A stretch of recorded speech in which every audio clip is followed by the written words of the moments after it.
আমি প্রধানমন্ত্রীকে বলতে চাই, আজকে আমরা সন্তান হারাচ্ছি, এর জবাব দিই প্রধানমন্ত্রী।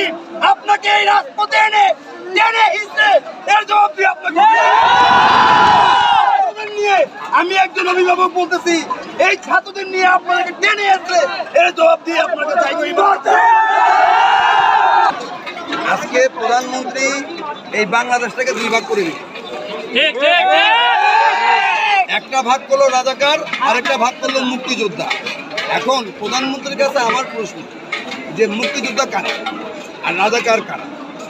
প্রধানমন্ত্রী যখন এই বাংলাদেশে যুদ্ধ হয়েছে তখন প্রধানমন্ত্রী কি বাংলাদেশ ছিলেন না, তখন তিনি ছিলেন ভারতের। তখন তিনি ভারতে থেকে তিনি কিভাবে মুক্তিযোদ্ধা এবং রাজাকার বিন্যাস করেন? হয় না।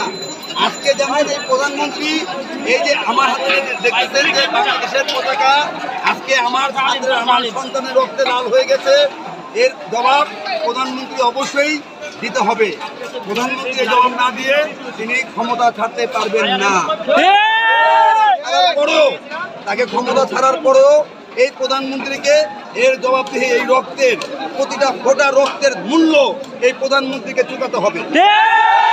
প্রধানমন্ত্রী বৈষম্য দূর করার জন্য ছাত্ররা যে আন্দোলন করছে, কোটা আন্দোলন, এই কোটা আন্দোলন বিরোধী, সেটার পক্ষে আমিও এটা ন্যায্য অধিকার মনে করি। কারণ আজকে আমার সন্তানকে আমি কষ্ট করে লেখাপড়া করাচ্ছি আমার সন্তানের শুধু ভবিষ্যতের জন্য।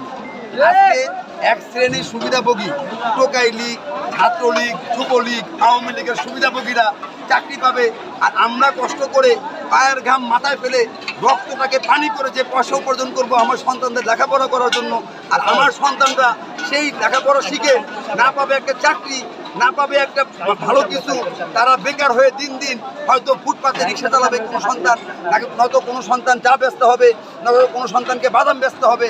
আর প্রধানমন্ত্রী এই জিনিসটাকে মূল্যায়ন করলো, মূল্যায়ন না করে আরো বরঞ্চ অপব্যাখ্যা দিলেন। এই বাংলাদেশের যারা এই কোটা বিরোধী আন্দোলনে জড়িত তারা সবাই রাজাকারের বাচ্চা, রাজাকারের নাতিপুতি। আজকে আপনি দেখেছেন প্রধানমন্ত্রী যে নাতিপুতিরা চাকরি পাবে না, তো রাজাকারের বাচ্চারা রাজাকারের নাতিপুতিরা চাকরি পাবে? এটা একজন বাংলাদেশের শীর্ষ ব্যক্তি, যে বাংলাদেশের প্রধানমন্ত্রী, তার মুখে এই ধরনের কথা শোভা পায় না। আজকে এই প্রধানমন্ত্রীর উস্কানিমূলক কথাতে আজকে এই আমাদের সন্তানের রক্ত লাল বাংলাদেশের পতাকা, এই দেখুন বাংলাদেশের পতাকা রক্তে লাল। পরে এই বাচ্চাদেরকে আমরা ওখানে পাঠিয়ে দিচ্ছি, আপনার এই যে ইয়েতে স্কোয়ারে পাঠাচ্ছি। হ্যাঁ, এই বাচ্চাদেরকে, হ্যাঁ স্কোয়ার জানি না নিচ্ছে কিনা, কিন্তু বাচ্চাদের রিক্সা দিয়ে পাঠাচ্ছি, একটা করে রিক্সা ধরতেছি আর ওই বাচ্চাদেরকে উঠাচ্ছি, উঠিয়ে পাঠাচ্ছি।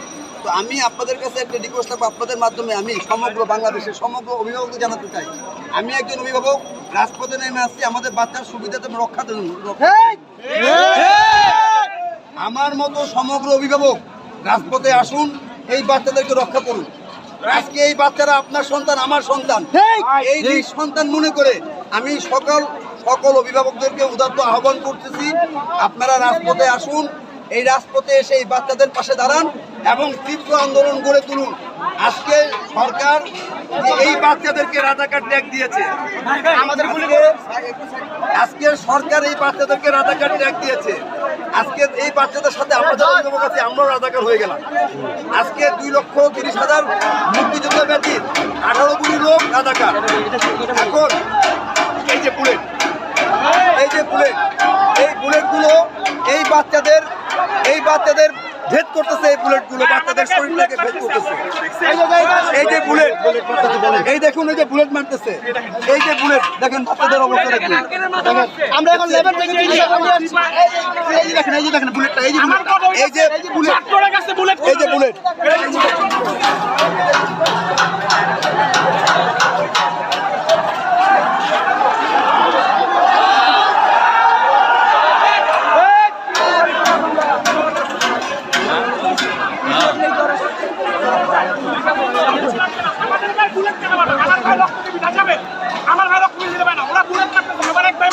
আমরা সুস্থ আন্দোলন করতেছি।